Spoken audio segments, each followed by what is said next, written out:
Hello बच्चों। तो आज हम देखने जा रहे हैं बेसिकली मेटलर्जी जो चैप्टर है, जो ग्रेड 12th में है, वो नीट और जेई के लिए सवाल तो देखो आते हैं उसमें से। तो आपको सवाल समझ में आना चाहिए क्योंकि चैप्टर जो है थोड़ा सा रटने वाला चैप्टर है। तो आपको टर्म्स पता होने चाहिए। 2-3 बार आप इस वीडियो को सुनोगे और आप मेरे ख्याल से उन सारे टर्म्स को समझ जाओगे, सारे सवाल को समझ जाओगे बच्चे। तो स्टार्ट करते हैं। देखो, सबसे पहले इस चैप्टर में जब एनसीईआरटी पढ़ते हो तो आपको ये पता होना चाहिए कि एल्युमिनियम जो है वो थर्ड मोस्ट अबंडेंट एलिमेंट है अर्थ क्रस्ट में। ध्यान रखना बच्चे, aluminium third most abundant substance है अर्थ क्रस्ट में, और ये कितना होता है 8.3% अप्रॉक्स बाय वेट होता है, ऐसा एनसीईआरटी कहती है। दूसरी बात बच्चे, एल्युमिनियम बहुत सारे इग्नीस मिनरल्स में पाया जाता है, जैसे माइका हो गया, क्लेज हो गया।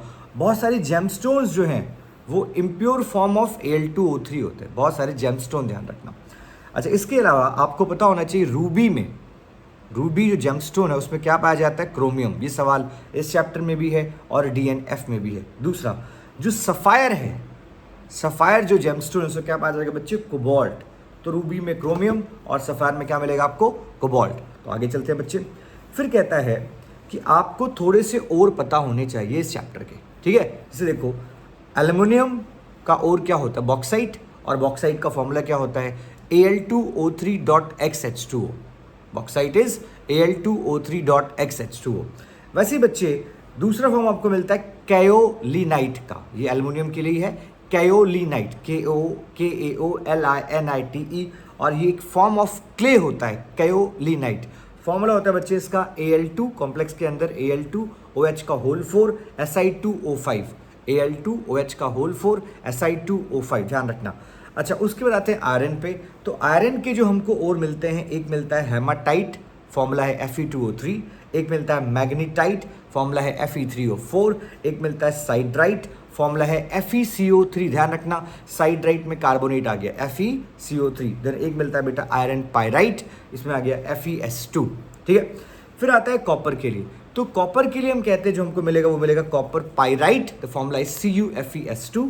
Then malachite, the formula is CuCO3.CuOH का होल ट्वाइस। डायरेक्ट सवाल आया हुआ है कि मैलाचाइट का फॉर्मूला क्या है, तो CuCO3.CuOH का होल ट्वाइस। देन कहता है cuprite, the formula is Cu2O। Then कहता है copper glance, the formula is Cu2S। Then कहता है बच्चे जिंक की बात करते हैं, तो जिंक का जो आपको और मिलेगा वो मिलेगा zinc blende, the formula is ZnS। इसे स्फेलराइट भी कहते हैं, डायरेक्ट सवाल आया हुआ है, तो स्फेलराइट क्या हो गया, ZnS। और साइड्राइट बताया था अभी आपको FeCO3। देन बच्चे आ गया कैलामाइन, कैलामाइन मतलब देखो ZnCO3, कैलामाइन का मतलब क्या होता है, ZnCO3। Then we have zincite which is ZnO। तो ये अपने को याद होने चाहिए, आप कहीं पे से लिख लेना, ये पक्का सवाल, इससे 100% आता है, आपको आना चाहिए, ठीक है। आगे बढ़ते हैं बच्चों। फिर कहता है कि जब आप आगे बढ़ते हो चैप्टर में तो आपको ये पता होना चाहिए कंसंट्रेशन ऑफ ओर क्या होता है। तो सबसे पहला टॉपिक एनसीईआरटी देती है, इसके बाद वो कहती है कंसंट्रेशन ऑफ ओर। तो कंसंट्रेशन ऑफ ओर को दो और नाम देती है, बेनिफैक्शन या फिर ड्रेसिंग। अब जैसा कि नाम आप समझ सकते हो, ड्रेसिंग का मतलब क्या होगा, इम्प्योरिटीज़ को अलग करके, गंदगी को अलग करके और की सफाई करना। हाँ, तो कहता है बच्चे कि अगर हम रिमूवल ऑफ अनवांटेड मटेरियल्स करते हैं, जैसे सैंड है, सिल्ट है, क्ले है, जिसको ऑल टुगेदर हम क्या कहते हैं, गैंग पार्टिकल्स। तो अगर कभी हम रिमूवर ऑफ अनवांटेड मटेरियल्स करेंगे अपने ओर से तो उसे कहेंगे बच्चे कंसंट्रेशन, ड्रेसिंग या फिर बेनिफैक्शन। तो बहुत सारे स्टेप्स होते हैं इसमें। तो यहाँ पे ये जो इम्प्योरिटीज़ कहलाती है इसे हम क्या कहते हैं बच्चों, गैंग। बस आपको सुनना है और समझना है। आगे बढ़ते हैं। तो अब सबसे पहला इसमें आता है हाइड्रोलिक वॉशिंग। हाइड्रोलिक वॉशिंग का कॉन्सेप्ट पूछेगा, प्रिंसिपल पूछेगा, तो इसका प्रिंसिपल होता है बच्चों ग्रेविटी सेपरेशन। क्या कहते हैं इसको, ग्रेविटी सेपरेशन। देखो इसमें होता क्या है, this is based on the difference in gravities of the ore and the gangue particles, ठीक है। तो इसमें हम क्या करते हैं, रनिंग वाटर जो है ओर, पाउडर्ड ओर के ऊपर डालते हैं, तो जो हैवियर पार्टिकल है वो पानी के अंदर जाके बैठ जाता है, जो लाइटर पार्टिकल है वो ऊपर तैर रहा होता है, उसको हम निकाल लेते हैं। आगे बढ़ते हैं बच्चे। Next is magnetic separation. आपको पता है जैसा कि नाम मैग्नेटिक सेपरेशन है, तो इसमें आयरन के पार्टिकल्स को सेपरेट किया जाएगा। बस आपने ध्यान के रखना है, यहाँ पे एक शब्द यूज करता है कन्वेयर बेल्ट, वो आपको आना चाहिए। एनसीईआरटी में इसका डायग्राम बना है, जरूर देखना बच्चे, और कोई खास बात होती नहीं। देन आता है बच्चे फ्रॉथ फ्लोटेशन मेथड, सबसे इंपॉर्टेंट टॉपिक इस चैप्टर का, सवाल बनेगा ही बनेगा। देखो जी, फ्रॉथ फ्लोटेशन मेथड आपसे पूछता है कि पहली बात तो ये होता किसके लिए, तो हम कहते हैं कि ये सल्फाइड ओर से गैंग को निकालने के लिए होता है। देखो मैंने सल्फाइड बोला, सल्फेट या सल्फाइट नहीं बोला, सल्फाइड ओर से गैंग को निकालने के लिए।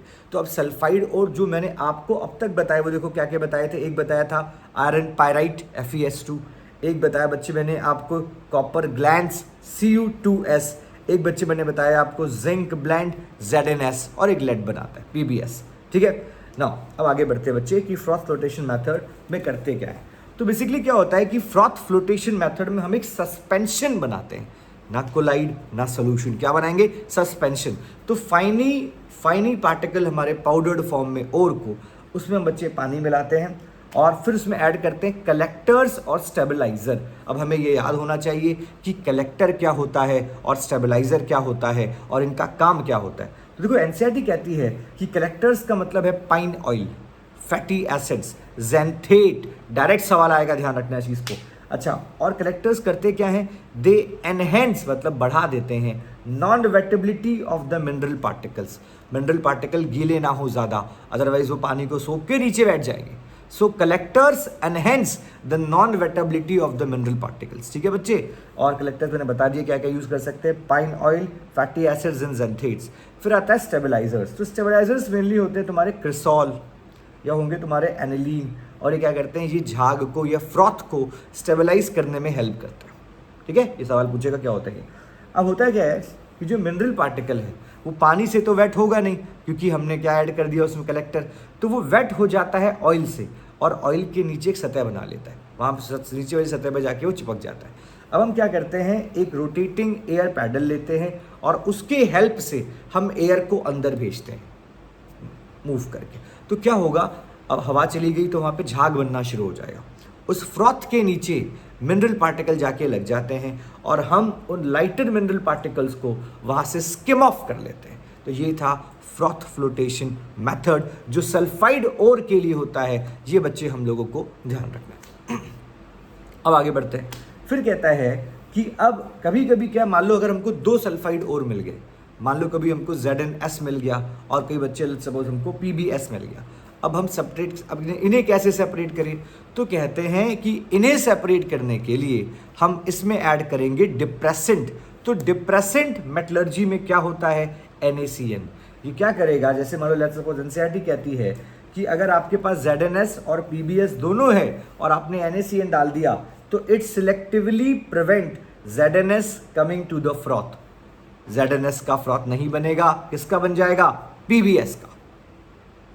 ठीक है, ये आपको ध्यान रखना है, ये फ्रॉथ फ्लोटेशन मेथड बच्चे कहलाता है। आगे बढ़ते हैं, आगे जाएंगे तो आपको मिलेगा लीचिंग क्या होती है। देखिए लीचिंग जो है, आपको ये समझना है कि आपके कोर्स में लीचिंग हो किसकी किसकी सकती है। तो पहले देता है ये एल्युमिनियम की, फिर कहता है गोल्ड की, फिर कहता है सिल्वर की, और ध्यान रखना कहीं ना कहीं इसमें इस्तेमाल होगा जिंक भी। ठीक है, तो इनकी लीचिंग बच्चे हो सकती है। ठीक है, अगर हम बात करें लीचिंग ऑफ एल्युमिनियम, तो लीच का काम क्या होता है, गंदगी को रिमूव करना। तो लीचिंग का काम क्या होगा, इम्प्योरिटीज या गैंग को रिमूव करना। तो एल्युमिनियम जो ओर होता है बॉक्साइट, उसमें जो गंदगी होती है वो क्या क्या होती है, पहली होती है SiO2, दूसरी होती है TiO2, और तीसरी होती है आयरन का ऑक्साइड।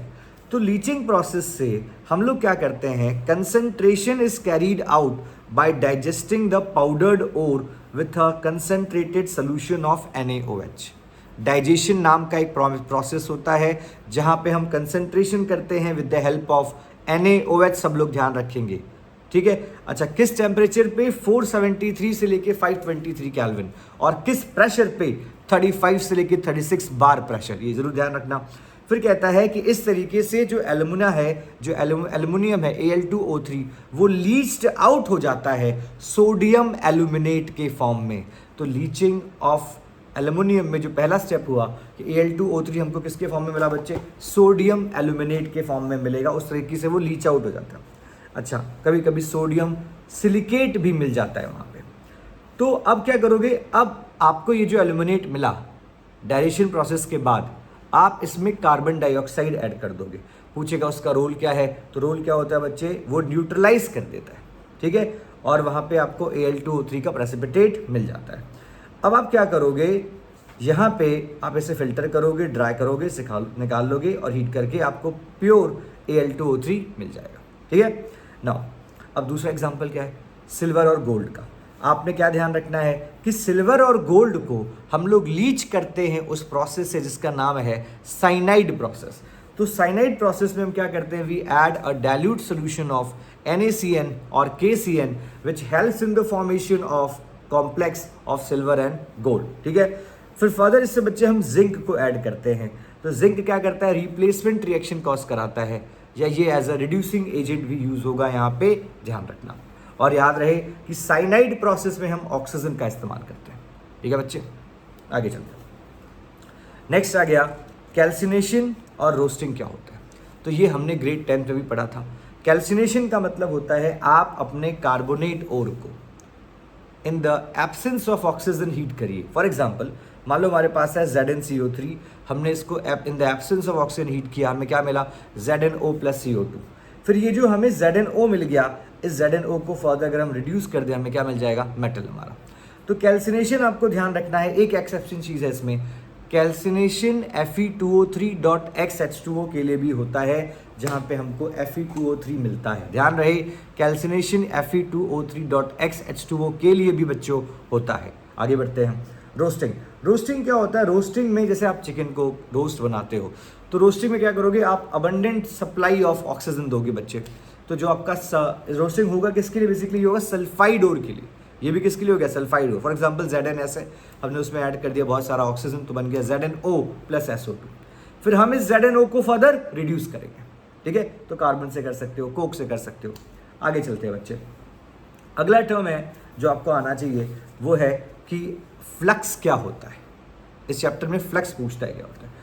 तो देखो, फ्लक्स का मतलब होता है, फ्लक्स एक केमिकल क्लीनिंग एजेंट है, एक प्यूरिफाइंग एजेंट है, जो गैंग के साथ मिलके स्लैग बनाता है। ध्यान रहे बच्चों, flux plus gang gives you slag. अब फ्लक्स दो होते हैं, एक होता है एसिडिक, एक होता है बेसिक। एसिडिक फ्लक्स का मतलब क्या हो सकता है, SiO2, और बेसिक फ्लक्स का मतलब क्या होता है, कैल्शियम ऑक्साइड। ये भी बच्चे आपको आना चाहिए। आगे बढ़ते हैं, तो अगला मेथड है आपका यहाँ पे फर्दर अगर हम देखें तो ये ठीक है, ये बेसिकली आपके लिए पहला पार्ट आप समझो, जहाँ पे हमने मेटलर्जी को ऐसे खत्म करा। अब आगे मिलते हैं कुछ देर के बाद।